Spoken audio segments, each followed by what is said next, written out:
فرزندان اشرفیہ کی طرف ہوتی ہے کہ کاش کوئی جواب آ جائے۔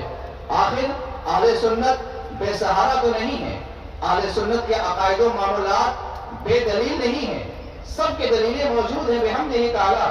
مگر آپ دیکھیں کہ آج چھوٹے چھوٹے فتنے بھی اہل سنت کو آنکھیں دکھانے کی کوشش کر رہے ہیں، خارجیت پنپ رہی ہے، ناصبیت جنم لے رہی ہے، تو وہی رافضیت پوری آب و تاب کے ساتھ اہل سنت کو نگل لینا چاہتی ہے، اہل سنت کے عقائد و معمولات پر زبردست طریقے سے ضربے لگا رہی ہے۔ رافضیت باقاعدہ اہل سنت کے دلوں سے صحابہ کی عظمتوں کو نکالنے کے لیے شب و روز کام کر رہی ہے۔ رافضیت اہل سنت کے دلوں سے صحابہ کی محبت کو نکالنے کے لیے شبہات کو جنم دے رہی ہے۔ رافضیت اہل سنت کے لیے کتنا خطرناک ہے، اس کا اندازہ اگر آپ لگانا چاہیں بس ایک بات سے لگا لیں کہ آپ تک ہم تک اسلام پہنچا کیسے ہے۔ جناب محمد رسول اللہ صلی اللہ علیہ وآلہ وسلم اللہ کی طرف سے جو کچھ لے کر کے آئے، جناب محمد رسول اللہ نے وہ اس عظیم امانت کو کہاں منتقل کیا، کسے دیا؟ جواب ہوگا صحابہ کرام کو دیا۔ صحابہ کرام نے کسے دیا؟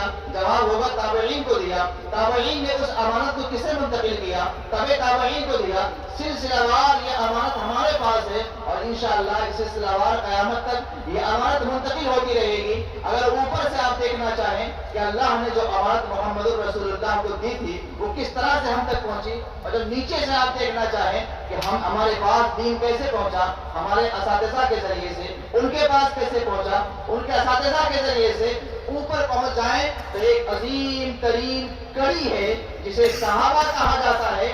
مذہب بالخصوص رافضی یہ چاہتا ہے کہ اہل سنت کی اس عظیم ستون کو مسمار کر دیا جائے، اسے گرا دیا جائے، اور جب معاذ اللہ دین پہنچانے والے صحابہ مشکوک ہو جائیں گے، ان کی زندگی مشکوک ہو جائے گی، ان کی تاریخ مشکوک ہو جائے گی، ان کی سیرت مشکوک ہو جائے گی، تو ان کا منتقل کیا ہوا نظام بھی مشکوک ہو جائے گا، قرآن مشکوک ہو جائے گا، حدیث مشکوک ہو جائے گی، رسول اللہ کی شریعت مشکوک ہو جائے گی۔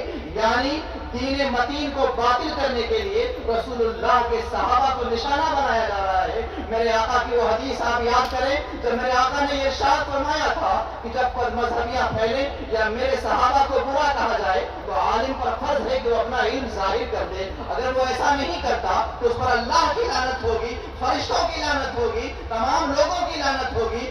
آج اس دور سے ہم گزر رہے ہیں جب کھلے عام صحابہ کو گالیاں دی جا رہی ہیں، کاتبان وحی کو نشانہ بنایا جا رہا ہے، رسول اللہ کے ازواج مطہرات کو معاذ اللہ برا بھلا کہا جا رہا ہے، پیغمبر کریم صلی اللہ علیہ وسلم کے یار غار کو معاذ اللہ مرتد کہا جا رہا ہے۔ ہم ایسے دور سے گزر رہے ہیں جب اسلام منتقل کرنے والوں کو نشانہ بنایا جا رہا ہے۔ یاد رکھو، قرآن ہو یا حدیث، رسول اللہ کی سیرت ہو یا معجزہ، جو کچھ بھی آپ کے پاس ہے وہ صحابہ کے ذریعے سے ہی آپ تک پہنچا ہے۔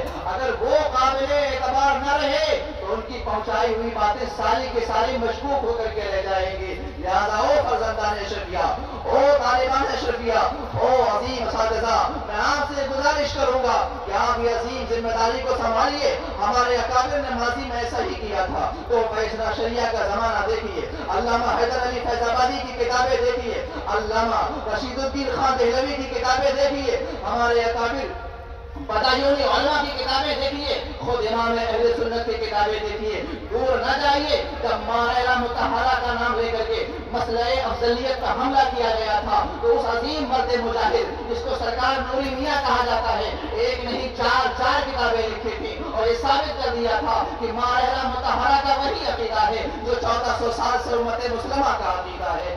آج دوبارہ آپ کے عقیدے پہ خون کیا مارا جا رہا ہے، آپ کے عقیدے کو مشکوک کیا جا رہا ہے، آپ کے دلوں سے صحابہ و اہل بیت کی محبت کو نکالنے کی ناپاک صحیح کی جا رہی ہے۔ اٹھیں، کوشش کریں، ہاتھ پیر ماریں، کتابوں کا مطالعہ کریں۔ ہمارے اکابر پر اللہ رحمت نازل فرمائے، انہوں نے ہمیں بے سہارا نہیں چھوڑا، ہر محاذ پہ کتابیں لکھی ہیں، ہر اعتراض کا جواب ہمارے پاس ہے، ہر شبہات کا ازالہ ہمارے پاس ہے۔ اگر کوئی بد مذہب خصوص صحابہ کی ذات کو نشانہ بنانے والا کھڑا ہو اور کسی بھی صحابی کی ذات کو نشانہ بنائے، الحمدللہ ہمارے اکابر نے سب کا جواب دیا ہے۔ بالخصوص ازہر ہند میں پہلی بار حاضر آیا اور میں حضور استاذ العلماء حضرت علامہ بدر عالم اسماعیل صاحب قبلہ کا شکر گزار ہوں کہ یہ موقع مجھے نصیب ہوا کہ میں آپ سب کے سامنے یہ عرض گزار ہوں، بالخصوص اس محاذ کو سنبھالیے، یہ بہت ضروری ہے۔ رسول اللہ کی صحابہ کی عزتیں اگر محفوظ نہ رہیں تو کسی کی عزت محفوظ نہیں رہے گی۔ اگر صحابہ کا احترام نہ ہوا تو کسی پیر فقیر کا احترام نہیں ہوگا۔ اگر صحابہ کی عزتیں نکال دی گئیں تو کسی کی عزت باقی نہیں بچے گی، سب کو اٹھایا جائے گا، سب کو نشانہ بنایا جائے گا۔ وہ جن کی عظمتیں قرآن میں ہیں، وہ جن کے بارے میں محمد رسول اللہ نے جن کی شان بیان کی، وہ جن کے سامنے قرآن نازل ہوا، وہ جن کے باقاعدہ جن کے متعلق بشارتیں نازل ہوئی، وہ جن کو اللہ نے یا ایھا الذین آمنوا کہا ہے، اگر وہ ایمان والے نہ رہے تو باقی کے ایمان کا کیا حال ہوگا؟ لہذا آج یہ فتنہ عالمگیر فتنہ بن رہا ہے، لباس سنیت میں یہ فتنہ پھیلایا جا رہا ہے۔ اس فتنے کو پھیلانے کے لیے مختلف مقاصد کا سہارا لیا جا رہا ہے۔ تحفہ اثنا عشریہ میں باب مقاصد کا مطالعہ کر کے دیکھیں، بالخصوص ہمارے علماء، تاکہ وہ جان لیں کل تک صلاح الدین کے زمانے میں مالکی بن کے کام کر رہے تھے، شافعی بن کے کام کر رہے تھے، ہمارے زمانے میں پیر بن کے کام کر رہے ہیں، خانقاہی بن کے کام کر رہے ہیں۔ اٹھو، اپنے دین کی حفاظت کے لیے اٹھو، حافظ ملت کے عظیم پیغام کو لے کر کے اٹھو۔ میں یہی عرض کروں گا کہ خدائے قدیر و جبار ہمیں آپ کو سب کو صحابہ کی عظمتوں پر پہلا لینے کی توفیق عطا